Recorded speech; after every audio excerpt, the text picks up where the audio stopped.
আওয়ামী লীগের পুনর্বাসনে যারা কাজ করবেন তাদের বিরুদ্ধেও আন্দোলনে নামার হুঁশিয়ারি দিয়েছেন বৈষম্য বিরোধী ছাত্র আন্দোলনের আহ্বায়ক হাসানাত আব্দুল্লাহ।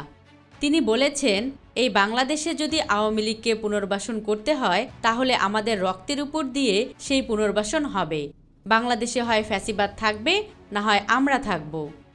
বৃহস্পতিবার কুমিল্লার দেবিদ্বার পৌর মিলনায়তনে আলিয়া ও কাওমি মাদ্রাসার শিক্ষক কর্মচারীর সঙ্গে মতবিনিময় সভায় এসব কথা বলেন তিনি।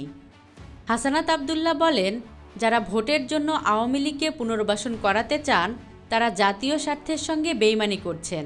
আওয়ামী লীগের পুনর্বাসনে যারা কাজ করবেন তাদের বিরুদ্ধে আমরা আবারও আন্দোলনে নামব।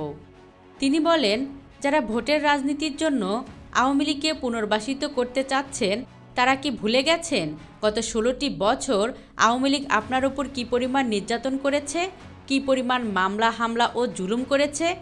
আপনারা ফ্যাসিবাদের পক্ষ নিয়ে জাতির কাছে বিতর্কিত হইয়েন না।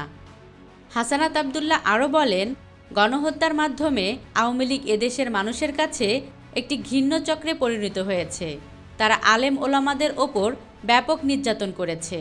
আলেম সমাজ ছিল তাদের সবচেয়ে অপছন্দের।